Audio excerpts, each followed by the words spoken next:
ایسا ہی حال مسلمانوں کو ہوا. جو اچھے دماغ کے لوگ تھے، اچھے تھے، وہ حکومت میں نہیں رہے، حکومت سے بے دخل ہو گئے، اور حکومت میں جو ہے لالچی قسم کے لوگ شامل ہو گئے. مسلمانوں کی جو بادشاہ تھے اس میں لالچی قسم کے لوگ شامل ہو گئے. انہوں نے ان سے جو اچھے کام، جو کچھ لوگ انہوں نے جا کے ان کے پاس دربار میں حاضر ہو کے لیے، تھوڑے بہت وہ لیے، مگر اچھا کام بہت زیادہ نہیں ہو سکا، اور حکومت جو ہے غلط لوگوں کے ہاتھ میں چلے گئی.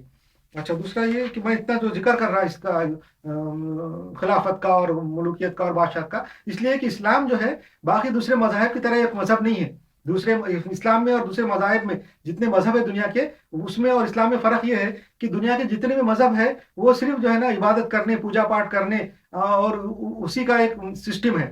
مگر اسلام جو ہے وہ خالی پوجا پاٹ کرنے اور عبادت کرنے کا سسٹم نہیں ہے، بلکہ اسلام جو ہے پورے انسان کی اچھی رہنمائی اور صحیح گائیڈنس دنیا کے اور آج کے حالات اور پہلے کے حالات اور دنیا کے انسانوں کے ہمیشہ قیامت تک کے حالات کے حساب سے وہ انسان کو ایک زندہ رہنے کا ایک ایس او پی ہے. جیسا میں نے بتایا تھا، اسٹینڈرڈ آپریٹنگ پروسیجر ہے. دنیا میں انسان کیسا رہے، ایک دوسرے کے ساتھ کیا تعلقات کرے، اس کے اندر سارے معاملہ داخل ہے. دینی معاملات بھی داخل ہے، روحانی بھی، اسپریچول بھی داخل ہے، اور دنیا کے کام بھی داخل ہے. اسپریچول یہ ہے کہ انسان عبادت کرنا چاہتا ہے، اس کا بھی ذکر انشاءاللہ آگے آئے گا کہ انسان کی فطرت یہ ہے، نفسیات یہ ہے ہر ایک انسان کی کہ وہ چاہتا ہے کہ کسی اچھے سے اٹیچ رہو، وہ کسی لیڈر کو فالو کرنا ہے. یہ انسان کے اندر ہے. بچپنے سے جب چھوٹا بچہ رہتا ہے، چھوٹا سا بچہ جو پیدا ہوتا ہے تو ماں کو فالو کرتا ہے، باپ کو فالو کرتا ہے، اپنے بڑے بھائی کو فالو کرتا ہے، جو گھر میں رہتے بہن بھائی کو فالو کرتا ہے. یہ اس کے انسان کی فطرت میں ہے، اس کے نفسیات میں ہے کہ کسی اچھے کے ساتھ وہ اٹیچ ہو جاتا. اگر اس کو کوئی اچھا اٹیچ ہونے کے لیے نہیں ملتا تو وہ گمراہ ہو کے پھر دنیا کے اندر دوسرے لوگوں کو دیکھتا. آج کل ہم جیسا دیکھتے ہیں کہ فلم میں کام کرنے والے ہیرو ہیروئن ہے، یا ڈانس کرنے والے جو کنسرٹ کے اندر ناچنے والے ہیں، وہ ان کو ہم اپنا ہیرو بنا لیتا. یا جو کھیلوں میں جو ہے کرکٹ کھیلنے والے، والی بال، فٹ بال کھیلنے والے، ایسے جو کھلاڑی ہیں ان کو اپنا آئیڈیل بنا کے اس کے ساتھ اٹیچ ہو جاتا، اس کے جیسا بن جاتا. اور کچھ نہیں ملا تو پھر کار ریسنگ ہے، ہوائی جہاز کی اڑانے ہیں، پائلٹ بننا ہے، اور ایسے بڑے بڑے ڈرائیونگ گاڑیاں چلانے ہیں خوبصورت قسم کی. یہ ایسی چیزوں کے اندر اٹیچ ہو جاتا. اس لیے اٹیچ ہوتا ہے کہ انسان کی فطرت میں ہے کہ کسی اچھے کے ساتھ اٹیچ ہو جائے. تو اس لیے جو پہلے کے جو لوگ تھے، جو صوفیہ بزرگان دین تھے، وہ جو ہے نا ایک اچھے نمونہ پیش کرتے تھے اور اپنے لوگوں سے بیعت لیتے تھے، اور لوگ اپنی اسی نفسیات کی وجہ سے ان کے ساتھ اٹیچ ہو جاتے تھے. اس لیے اسلام کے اندر بھی جو اسلام جو ہے ایک دین ہے، مذہب نہیں ہے. دین کے اندر جو ہے نا اسپریچول پہلو بھی ہوتا ہے، روحانی بھی اور دنیاوی بھی ہوتا ہے. اور جو مذہب ہے دوسرے دنیا کے دوسرے، اس کے اندر صرف اسپریچول پہلو ہے، پوجا پاٹ کرنا ہے، عبادت کرنے کے طریقے ہیں، دنیا کیسا گزارنا ہے، اس کے اندر ان کے دوسرے مذہبوں میں نہیں ہے. خالی اسلام ایسا ہے کہ جس میں دنیا میں کیسا رہنا اور اسپریچول پہلو اور عبادت کا بھی طریقہ بتایا ہوا ہے. اس کے لیے وہ اس لیے بتایا کہ انسان کی نفسیات کے اندر اچھے لوگوں اچھی چیز کو فالو کرنا بھی ہے. اس لیے اسلام نے یہ سسٹم رکھا ہے کہ مسلمان کسی اچھے عالم کے ساتھ، کسی اچھے بزرگ کے ساتھ اٹیچ ہو. ہر ایک کسی اچھے عالم کے ساتھ، اچھے بزرگ کے ساتھ اٹیچ ہو. یہ صوفیہ اکرام بزرگان دین جو بیعت لیتے تھے، پیر بن جاتے تھے، لوگوں کو مرید بناتے تھے، اس کے پیچھے یہ نفسیات تھی کہ انسان جو ہے کہ اچھے کے ساتھ اٹیچ ہو. اور حضور صلی اللہ علیہ وسلم بھی جب زندہ تھے، حضور صلی اللہ علیہ وسلم جب تھے، وہ جو ہے نا اپنے سب پورے ماننے والوں کے پیر تھے، اور باقی سب لوگ ان کے مرید تھے، سب نے ان کے ساتھ بیعت کی ہوئی تھی، اور حضور صلی اللہ علیہ وسلم ان کے پیر تھے. حضور صلی اللہ علیہ وسلم کے انتقال کے بعد جو 4 خلیفہ ہوئے، خلیفہ راشد، وہ بھی پیر تھے. ان کے جنہوں نے بیعت کر کے ان کو حکومت پہ لایا تھا، وہ اصل میں ان کے مرید تھے. اور یہ سلسلہ اسلام میں ہے.